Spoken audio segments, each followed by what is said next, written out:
I'd like to thank the CFO series for inviting us to come along and talk today.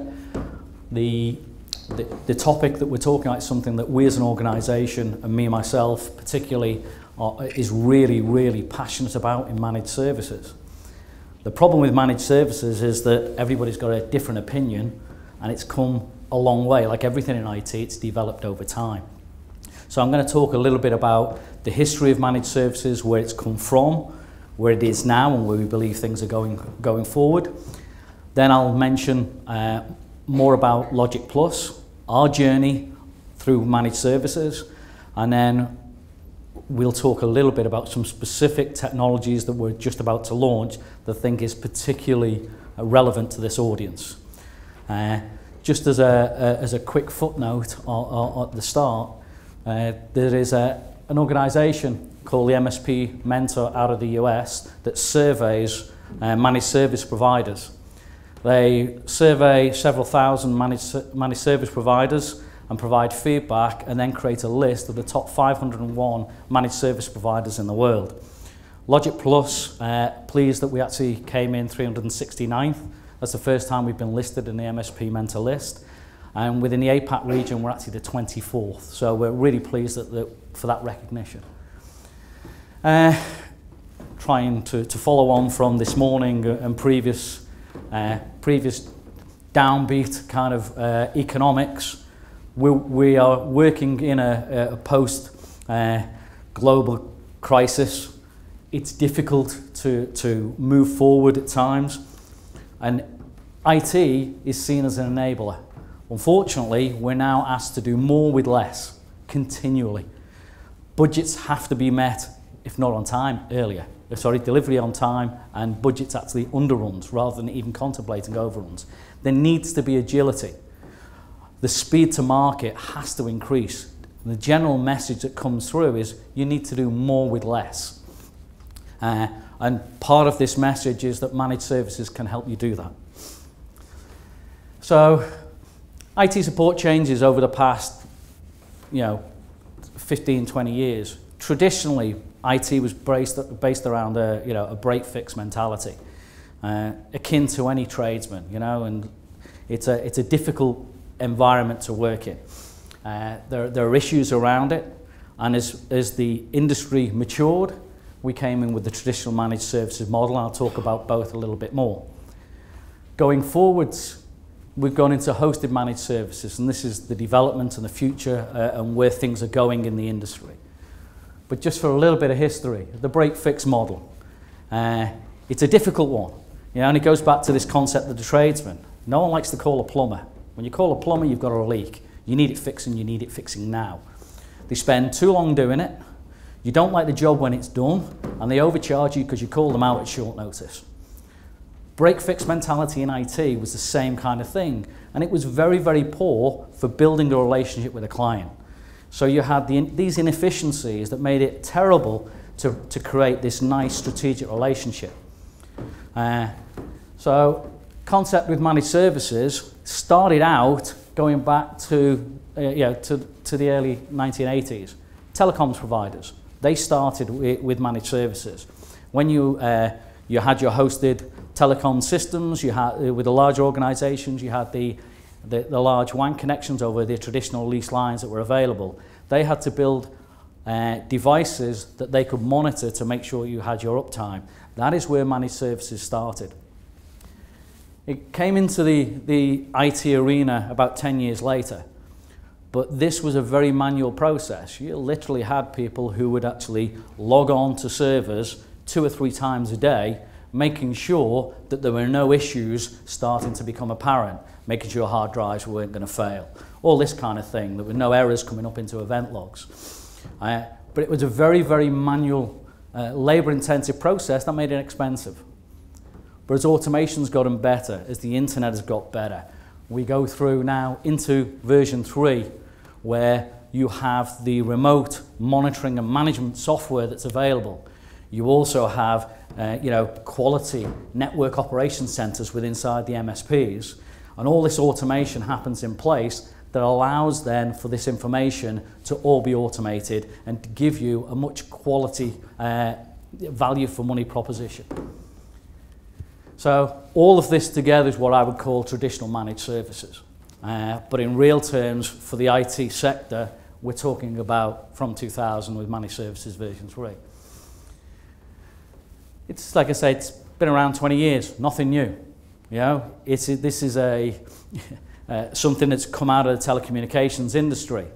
You know, it's mainly with on-site systems. So you have your servers on-site in your facility, and you have an MSP provider who has monitoring systems that are monitoring what's going on your facility. They can issue support with remote desktop and that kind of activity. It's much more proactive than the break-fix model.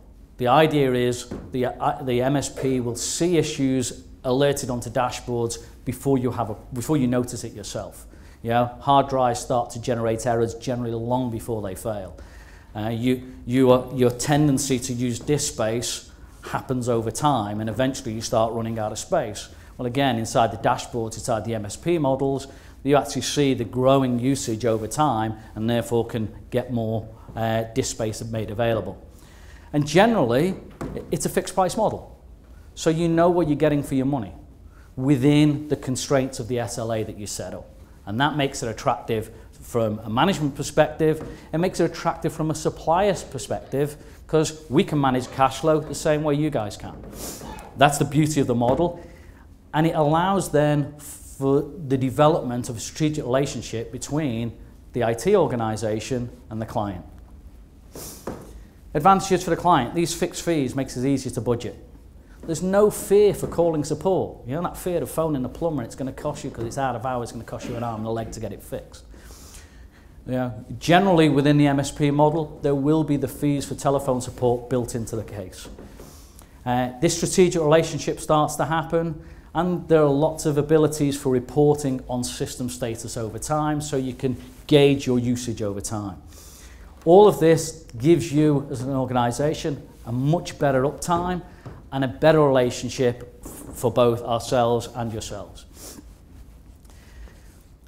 Going forward into the next generation, hosted managed services. For want of a better word, it's the cloud. This horrible phrase, the cloud.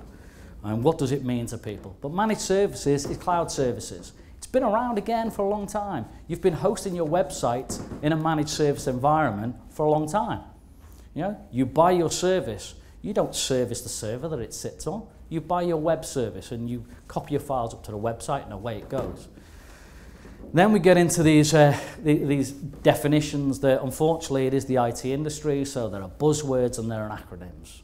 And we're going to try and talk through those a little bit, and again, try and understand from our point of view, because unfortunately, looking at public and private cloud, you'll get a different answer, depends on who you speak to. How long's a piece of string? And I'm going to try and demystify and get some common ground to understand what these elements are. A public cloud, the key thing for me, okay, is it's a multi-tenanted device. When it's public, there's more than you hosting on that box, wherever it is. Yeah, web services, classic example. And that's the main thing, and it's generally a software as a service. You're renting the space and delivering a software on the device. A private cloud's a single tenanted solution. So you are the only person that has access to that Exchange server. You're the only person that has access to that terminal server. It's your box. It's single tenancy. And if that is the real difference in my eyes, and I'll be honest, there are arguments against, I've had debates with other people, but in my eyes, single tenancy versus multi-tenancy is the public-private discussion. Okay, I'm going to try and demystify this thing called high availability that comes in with this. High availability is the ability to deliver ongoing services and make sure there's plenty of redundancy that allows you to keep your uptime in place. Now, at the top here, I would say we have physical servers inside a HA rack. Now, I've simplified this terribly. You know, those 4 physical boxes that you see there are 4 physical servers, but they're the physical servers, the SAN devices, the RAID systems that are included within those, the switching networks, the multiple redundant internet connections, power supplies that come into the building, and the generators in the basement that keep it running if all that dies. But for argument's sake, I'm just going to say we've got 4 servers that physically exist inside the environment. And then we have this wonderful layer called the hypervisor. Yeah, everybody, the big buzzwords, being able to virtualize your server system. You take your, here I've just put 10 machines, 10 servers, but they're virtual machines, and they exist across these 4 machines. The hypervisor does all the work for you. And the beauty of the technology is that the hypervisor might say that this machine here and this machine there are actually utilizing far more resources than some of the other machines. So it will make sure one's utilizing resources in that box and one's utilizing resources on that box, all transparent. This is the kind of thing that's happening inside the data centers all the time. This is showing back to our single tenancy, private cloud solution. Every client here would have access to each individual box. And they would see that as though it's a physical box dedicated to them. If we now add a shared environment in there, and I've used hosted exchange as an example, all of these clients could be sharing their email on this hosted exchange cluster that's inside the environment. This would be the public cloud offering, multi-tenanted. The isolation is built within the software itself. All the clients exist in the same place, but client isolation provided by the software. Inside the single tenanted solution, the private solution, the client isolation is provided by the physical nature of the box itself. Okay, so simplified that down a lot, but hopefully it makes a little bit more sense. So inside a corporate environment, the traditional corporate environment, we have our head office where you have your servers generally. Inside your server rooms, you have your remote offices that connect via leased lines in the old languages or through VPNs through the internet these days into the corporate head office. Here I'm talking about infrastructure. Infrastructure means physical hardware in real terms. So your routers, your switching networks, and your infrastructure regards CPU usage, memory and disk space. We're not talking about what's on anything, purely physical nature. So here we have our infrastructure existing inside head office. When we look at an infrastructure as a service model, the infrastructure has been moved out of the headquarters into a data center. You may know where that data resides, you may not. If it's in a Google type environment, it's somewhere in the world, it's not your headache anymore. If you choose a bespoke, a more boutique and specific data center like ourselves, you'll know exactly where the data is. But again, we're talking infrastructure. So we're talking about, at this stage, CPU, memory, and disk space. That's all that you are renting from the data center. You would still have your IT department to head office who are loading operating systems and actually managing those as if they existed inside your own server rooms on your own facility. We move it up a level to platform as a service. Again, I've simplified this down, but you do get the likes of the Google platforms where they're development environments. But the distinct difference is that we're now looking at a layer of operating system that's in there. So our platform as a service, I'm now looking here, I've got a terminal server, a SQL server, and a web server. We're talking about that the level of the operating system is managed by the people at the data center, the managed service provider. And you've handed the control for looking after those operating systems to that managed services provider. When we go to software as a service, we're now looking at this multi-tenanted model, where you've also handed over the control of the software to the client. And the only thing you're really interested in is your own data. And your access is generally a web portal to your data on the front end. And this, good examples of this are the classic Salesforce. We have our own partnership as regards a similar product to Salesforce called VersaSRS, and I'll come on to that in a moment. And Exchange hosting. These multi-tenanted solutions are now inside the data center as a software as a service. 3 different clients all connect in and connect to the same cluster of devices, running the same software with client isolation ran within the software itself. Crucial to really get that sunk in. That's the way software as a service works. And then you get the economies of scale that come with all of that, all of the licensing multiplications go away, and again, it becomes a really, really cost-effective model for people. Putting that into a more diagrammatic form, traditional IT services, the whole stack is managed by the client themselves. So we have the networking, the storage, the servers, virtualization, operating system, data and software, all managed by the client themselves. In the traditional managed services model, you may give some of that off to a third party to maintain for you, but it physically resides in your building. When you go to the infrastructure as a service, you give the networking, storage, servers and virtualization, that's physical layer, over to the managed service provider, and you maintain the control from the OS upwards. Platform as a service, you hand over the OS to the MSP, and then full software as a service, the whole stack is managed by the MSP for you. Okay, so enough of that and the acronyms out of the way. What does that mean to this audience? Okay, traditional managed services, it's easy to budget on a fixed cost.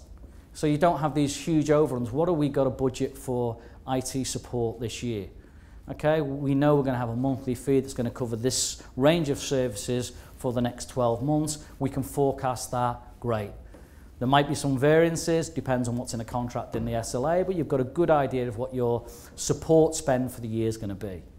When you go into the hosted managed services, you're taking that control that stage further. You're going from a CapEx to an OpEx model. It's a monthly fee for service.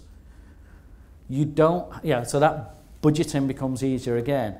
And it removes that significant investment every 3 to 4 years, depending upon what your organization's policies are for replacing your IT structure.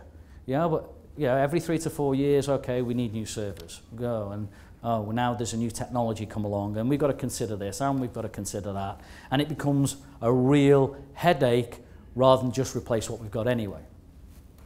And with that, you're also handing off to the MSP your mitigation of risk. Their job is to handle the risk on your behalf. Additional cost savings, a quote from CompTIA. CompTIA are an American organization that started out actually running training courses and certifications within the IT industry. They've become an industry body over time. And in 2011, data was released in 2012, 46% of organizations that relied upon MSPs showed significant savings by utilizing an MSP model. And it's not to be sniffed at the savings that can be made. One thing I would say, which came out of a conversation with somebody here yesterday, was they knew of an organization that had tried working in an MSP model, but they had a bad experience. It happens. And they decided to take it all, or discussing taking it all back in-house. That defeats the object. If you outsource your services to an MSP and it's not working, well, go to another MSP. That's the beauty of the model. You can transfer quite easily, depending on the details of your SLA, but you're not tied into this massive hardware investment inside your DC. So if you have a bad experience, there's plenty more providers out there. Look for another one that will give you the service and the quality and the deliverables that you're looking for. Things to consider, okay? Your replacement cycle cost, real estate costs, getting more expensive over time. Your server room costs you money. Add to that your air conditioning costs. We've actually mounted 100 solar panels on the roof to help offset our costs for running the air conditioning inside the DC. The part of the things that we do as an organisation to try and offset our costs on that side of things. This reduced risk. Inside your own server rooms, you've got to make sure that the UPSs are tested every so often. The batteries are replaced. Whose responsibility is that? What happens if it doesn't happen? What happens, how good is your power supply? What happens if it fails? What's your disaster recovery scenario should the power supply fail?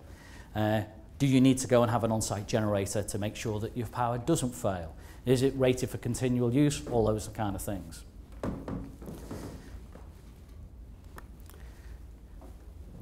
Flexibility, agility, key to the industry. Going back to what my colleague or our colleague from Google was saying yesterday, the speed to market with whole new businesses is scaling down from years to months. Never mind the implementation of a system to help you run your business. You have to be agile, you have to be quick. If you've got a 3 or 4 month procurement process for a new set of servers, you've got to go out to tender, possibly. You've got to argue for the CapEx budget that wasn't put in this year, and yet you've got the sales and marketing guys screaming at you saying, we can't deliver the actual targets that we set for this year because we now need these new systems. And when you do put that all in, it doesn't work, it doesn't deliver, and you've got to consider something else. You've got to be agile and be able to move in this environment. Managed services gives you that. Your speed to actually put a new server up, can be anything from hours to a couple of days, depending on the organisation. Can be instant, okay?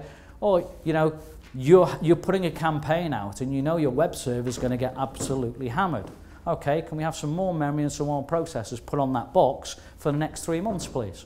And then when we're done, take them off again. Beauty of virtualization, beauty of managed services. And you don't have to go out and say, oh, we've got to make sure we get the right memory, right disk, and the right processors. Oh, no, we can't put more processors in because they're out of date now. They don't make those processors anymore. All that issue is transferred. That risk is transferred onto the MSP. No depreciation. And again, reduce staff costs or redeployment of staff costs. They're actually doing something that's more productive and making you more money. So you're not necessarily reducing staff, redeployment, getting more out of your investment in the quality people you've got. Okay, I'll quickly breeze through our journey, where we started. Logic Plus started in 2001, and yes, we were a managed services model at that time. The business grew based on a lot of medical clinics. We're getting very strong in the medical industry and still are. But you try getting money out of a doctor. I hope there are no doctors here today. Not easy. Okay? They argue over the cost of everything. Okay? There was an awful lot of labour intense and constant firefighting going on, but the business grew, which was great. In 2010, we introduced our own managed services model, the Pulse. Okay? And we also introduced our own data centre on site at Logic Plus. Again, that sprung out of the need for the medical industry to know exactly where their data was. They had this fear of this concept, of this future concept of the cloud, and where's this information going to end up? And we can show exactly where the data ends. Our managed services model is a very simple model. That's what we set out to do, and this is our traditional managed services. We introduced some remote management monitoring software. It monitors the system 24/7, 365. We specifically focus on the server uptime, backup, antivirus, the CPU and memory usage. And it's all for a fixed monthly fee, and we include within that 1 hour per month per server to do on-site maintenance. There are circumstances with some of our remote sites it's not able to do the monthly maintenance, so we extend that off and we renegotiate the SLA with that particular client. But that's what we set out to achieve, not to become this void hidden behind the cloud somewhere. We still go out and we still see our clients, but it's what's fit for purpose for that particular client. We extended our office, our desktop support hours. People come in early, there are issues, we need to deal with them. So 7 till 9:30 at night. We do have medical clients that we operate 24/7. We work heavily with some radiology clients, and we actually look after some teleradiology systems and run the support desk where there are issues in the middle of the night here, because it happens to be during the day in the US, and we're using a radiologist that happens to be in the Middle East. And all of that is run through our support desk. So that runs 24 hours a day. And out of all of this, we have lots and lots of data that's constantly being fed into the system and allows us to report on that and give statistical information back to the people that matter. When you're trying to justify that you need more space, it's easy. You can trend a graph over the past 2 years and see what your overall disk space usage has been. Okay, the data center's in-house. Okay, the reason I said was we wanted to know where the data was. We built it on a virtualized elastic platform, so we can expand and contract as the client's needs change. We partner with Dell. We are one of only a handful of Dell storage partners in Australia, never mind South Australia. We have a very, very good working relationship with Dell. In fact, we've got a couple of the new tablets outside if people want to have a look at them, because they're much better than the old ones. We built upon, there are several different providers of virtualization and hypervisor technology. We chose VMware. That's our personal choice. We're very, very happy with VMware and what that does for us as an organization. We have skills in other virtualization technologies, and we've actually done those on client sites. But for our own in-house use, we've chosen VMware at this stage. But you know what? If the market changes and something becomes better, we'll transfer that to the new technology. We're agile enough to do so. And again, it's all based around fixed monthly fees for service. Our initial offering into the data center was limited when we first came on board. We had lots and lots of server redundancy inside the system. We weren't true high availability at that time. We had off-site backup, but it was a physical off-site backup that got took off-site every night and was put into fire-resistant safes. We offered very simple web services rather than very technical web services, and our main focus at that time was to offer hosted terminal services out to doctor surgeries and clinics. Today, the data center is full high availability. We have multiple internet carriers, and we have the on-site generator in the basement, and it has been used in earnest several times, as people in the street have a habit of digging through cables from time to time.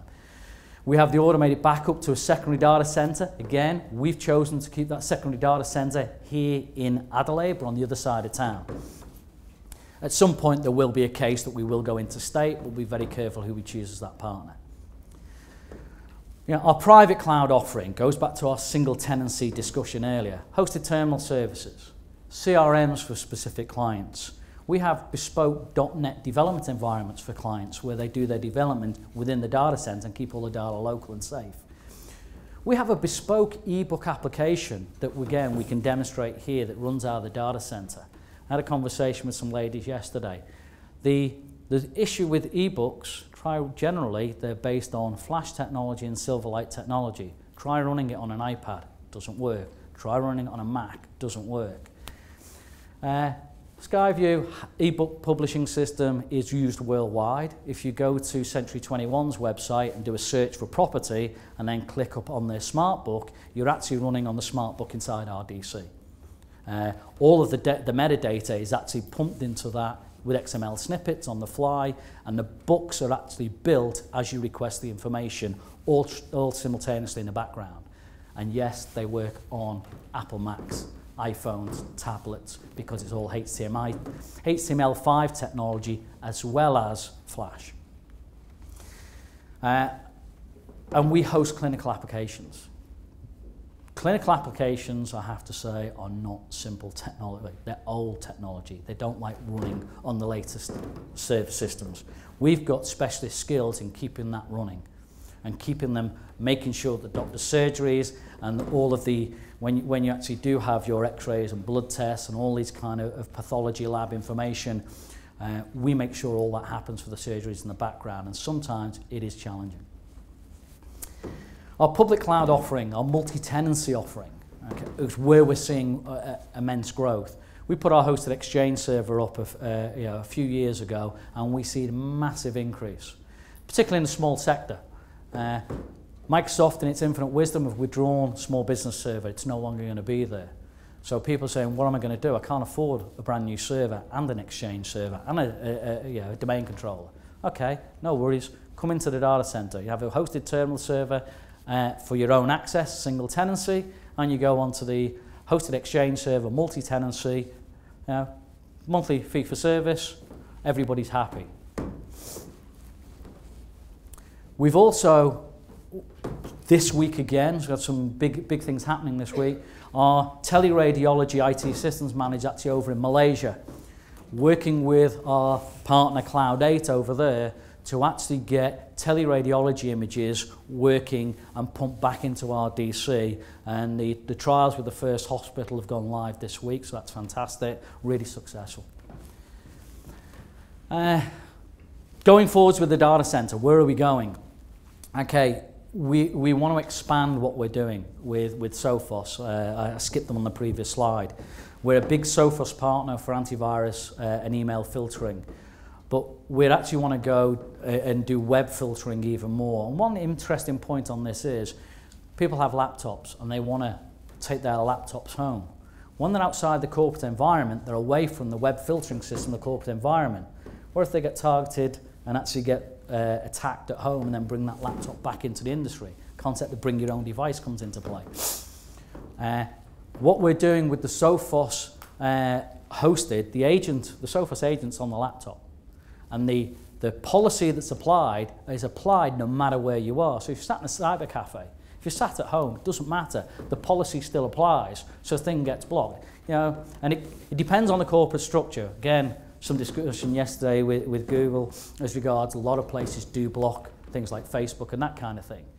You know, so, but your policy is applied 24/7, not whether you're inside the office or away from the office.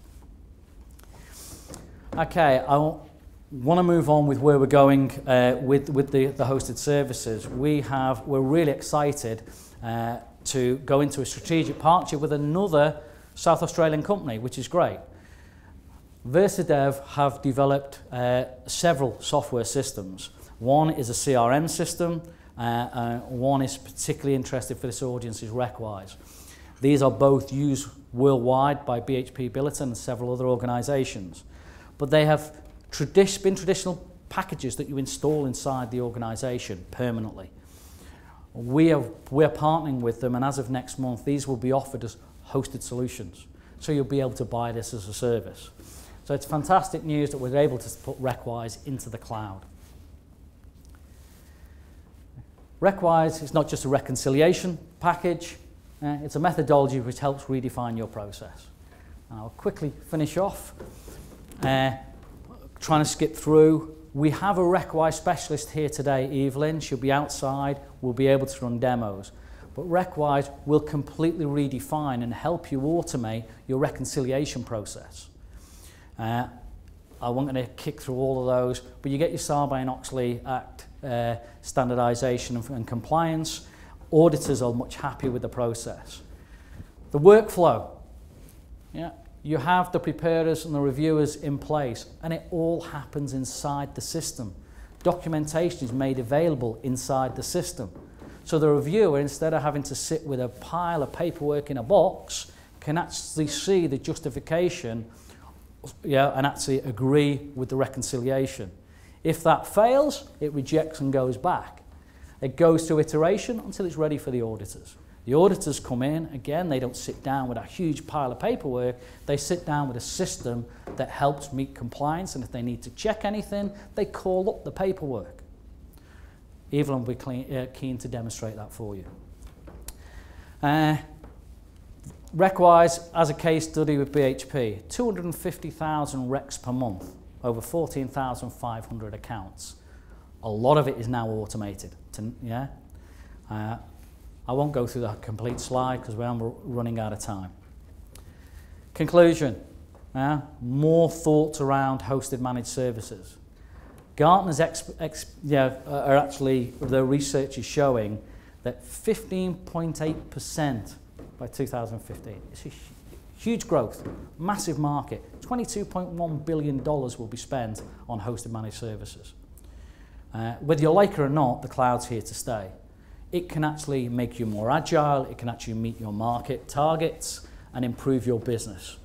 And it gives you the flexibility, like I say, if you're not happy with your current provider, to switch to another provider rather than target. Okay, thank you for your time.